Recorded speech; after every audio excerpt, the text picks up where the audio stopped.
welcome back to our channel. So today we'll be reading Disney's DuckTales, Webby Saves the Day.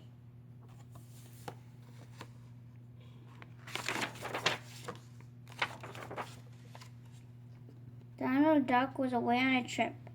Huey, Dewey, and Louie went to stay with their uncle, Scrooge McDuck. A few days after Donald left, the boys wrote him a long letter. The boys wrote, "Dear Uncle Donald, we hope you're having a fun trip. As soon as we say goodbye to you, our adventures began."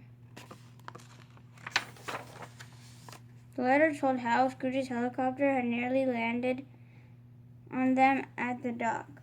The pilot was Launchpad McQuack, of course. He picked up Scrooge and the boys. Soon they were on their way to Scrooge's mansion in Duckburg. Launchpad was good at flying helicopters, but he was not so good at landing them. "Look out," yelled Scrooge. "You're about to land on my house." "Don't worry, Mr. McD," said Launchpad. I don't land on houses." Launchpad was right. He didn't land on a house, but he did land in Scrooge's fountain. Huey, Dewey, and Louie looked around. They were worried.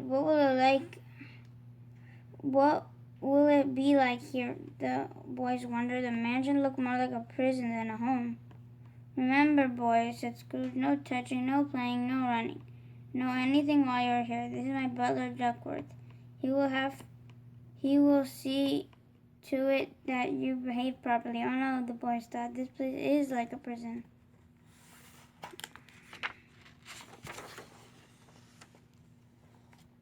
Duckworth gave the boys their suitcases.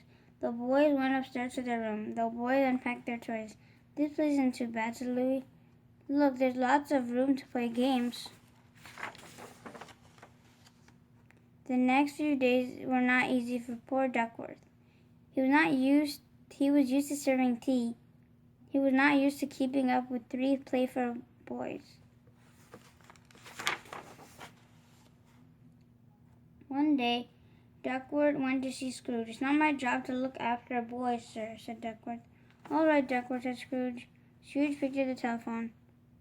Scrooge called a job agency. "Send me a babysitter right away. She must be used to handling wild boys." Scrooge hung up and said, "Don't worry, Duckworth. Help is on the way."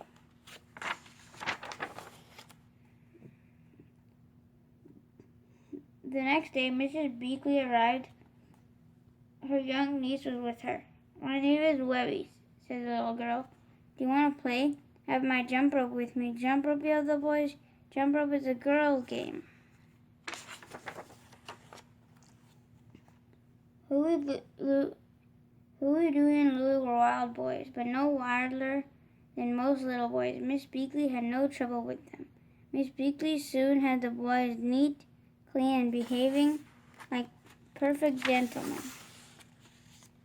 Meanwhile, on the other side of town, there lived three bad characters who were not gentlemen. They were burglars called the Beagle Boys. "I'm hungry," said one Beagle Boy. "What's for lunch?" "Nothing," said another. "We have no food." "We have no money either," said the third. "What are we waiting for?" said the leader. Beagle Boys got out their tools and climbed into their car. "It's time we visit that mansion of Scrooge McDuck. And we should do it when he's not home." Nothing made the Beagle Boys happier than taking things that did not belong to them.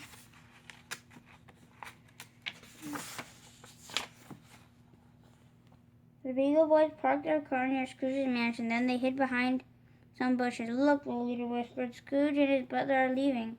As soon as they're gone, the coast will be clear." The burglars chuckled as the limousine drove away, but they did not know that 5 new ducks had just moved in with Scrooge. The burglars forced open a window. "Come on," said the leader. "Scrooge will be gone all day. We can fill the car with McDuck's money bags. If we had a truck, we could take everything in the house," said his friend. Upstairs, Webby was in the boys' room. Are you going to listen to music all day?" "Why don't we play?" Webby said. "We'd rather listen to music," said Huey. "We can't hear you. Go away." "It's all the same," thought Webby. They won't play with me because I'm a girl." Suddenly, Webby heard a strange noise. It sounded like heavy footsteps. The noise scared Webby. She hid behind an old suit of armor. The footsteps got louder and louder. They came closer and closer. Webby saw the three shadows coming up the stairs. Oh no, thought Webby, that's not Scrooge or Duckworth. Who can it be? Webby ran back to the boys' room. There are strangers in the house, Webby said. We can't hear you, said the boys. As Webby came out in the hall, he saw the Beagle boys leaving. Webby thought, Aunt Beakley's outside and can't help. The boys can't hear and won't help. I'll just have to stop these burglars all by myself. Webby got Louie's caper and marbles. She rolled them at the burglars' feet. The Beagle boys didn't see the marbles and caper rolling toward them. Before they knew it, they stepped right on the toys. Yow, yelled the Beagle boys. Their feet slipped from out under them. The three burglars crashed to the floor. The suit of armor fell on top of them. That will teach you guys, said Webby. Webby quickly tied the Beagle boys with her jump rope. The boys' music was loud, but the noise in the hall was louder. Huey, Dewey, and Louie ran out of their room. Gosh, shouted Dewey. Webby caught the Beagle boys. Just then, Scrooge came home. Mrs. Beakley was waiting for him. Scrooge saw a big mess and said, Have those bad boys been making trouble again? No, Mr. McDuck, said Mrs. Beakley. These good boys save your house from burglars. No, said Huey. Webby did it all by herself. She outsmarted those crooks. Well done, Webby, said Scrooge. The police took the Beagle boys away. The burglars were very embarrassed they had been caught by a little girl.